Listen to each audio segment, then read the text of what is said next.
चलिए अब अगली खबर का रुख कर लेते हैं। एक और बड़ी खबर सामने आ रही है मुंबई से, जहां एंटीलिया कार केस में स्कॉर्पियो कार के मालिक मनसुख हिरेन की पोस्टमार्टम रिपोर्ट की सूचना मिल रही है, जिसमें यह पता चला कि मनसुख हिरेन की मौत डूबने की वजह से हुई है। एबीपी न्यूज के पास पोस्टमार्टम रिपोर्ट की कॉपी है। ठाणे पुलिस को पोस्टमार्टम रिपोर्ट सौंपी गई। रिपोर्ट के मुताबिक डेड बॉडी मिलने के पहले ही हिरेन की मृत्यु हो चुकी थी। 12 से 14 घंटे पहले हिरेन की मृत्यु हो चुकी थी।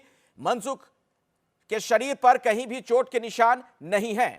मेरे साथ गणेश ठाकुर इस बीच जुड़ चुके हैं, हमारे सहयोगी। गणेश, जरा विस्तार से बताइए क्या क्या और पता चल पा रहा है पोस्टमार्टम रिपोर्ट में, और क्या जानकारी है? जी देखिए, इस पूरे मामले की सबसे पहली और अहम कड़ी थी वो पोस्टमार्टम रिपोर्ट, जिस पोस्टमार्टम रिपोर्ट को अभी कुछ देर पहले थाने के डीसीपी ने मनसुख हिरेन के परिवार वालों को दिखाया है। उनका कहना है कि जब तक हम पोस्टमार्टम रिपोर्ट नहीं देखेंगे तब तक हम बॉडी कस्टडी में नहीं लेंगे।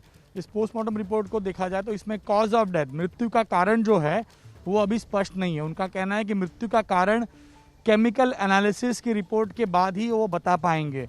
लेकिन अगर इस पूरी रिपोर्ट को देखें तो इस रिपोर्ट में जो एक्सटर्नल इंजरी का शक जताया जा रहा था, हत्या का शक जताते हुए, एक्सटर्नल इंजरीज नहीं है। फेफड़ों में पानी भरा है या नहीं, क्योंकि डूबने से मौत हुई इस तरह की थियरी है, उसके लिए डायटम टेस्ट किया जाएगा केमिकल एनालिसिस में और ये पता लगाया जाएगा कि फेफड़ों में पानी था या नहीं। अमूमन जो प्राइमरी पोस्टमार्टम रिपोर्ट होती है उसमें कॉज ऑफ डेथ की तरफ एक अंदेशा या शक जताया जाता है, इसमें वो नहीं है।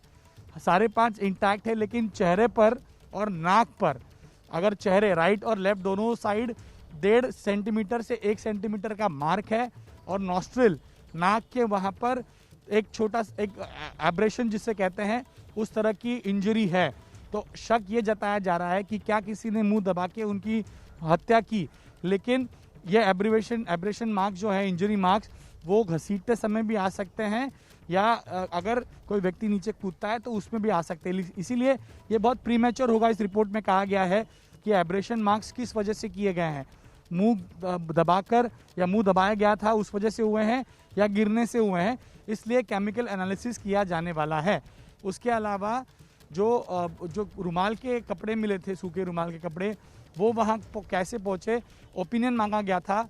तो क्या गले में कोई मार्क्स था, हाथ बांधे गए थे, ये तमाम सवालों के जवाब इस पोस्टमार्टम रिपोर्ट में है कि गले में कोई मार्क नहीं है, ना हाथ बांधे गए थे, ना हाथों में कोई मार्क है।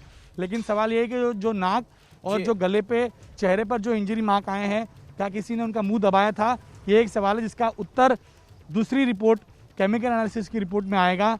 कॉज ऑफ डेथ प्रिजर्व रखा गया है। केमिकल एनालिसिस की रिपोर्ट के बाद ही ये पता चलेगा कि मनसुख हिरेन की मृत्यु किस वजह से हुई थी, चाहे वो आत्महत्या थी या हत्या। इसीलिए अभी फेफड़ों में पानी था या नहीं ये भी देखना बाकी है। लंग्स सॉफ्ट और इंटैक्ट बताया गया है। मतलब ये नहीं कहा जा सकता है गणेश, अभी गणेश बिल्कुल छोटे में बता दीजिए, ब्रेक ले रुकना पड़ेगा। मतलब अभी ये नहीं कहा जा सकता है कि डूबने की वजह से ही मौत हुई है मनसुख की। बिल्कुल नहीं, अभी प्रिजर्व रखा गया है कॉज ऑफ डेथ। तो केमिकल एनालिसिस में जो कुछ आएगा उसके बाद ही किसी निष्कर्ष पर। बहुत बहुत शुक्रिया गणेश इस जानकारी के लिए आपका। इस खबर पर आप नजर बनाकर रखें, हम अपडेट के लिए आपके पास आगे भी आते रहेंगे।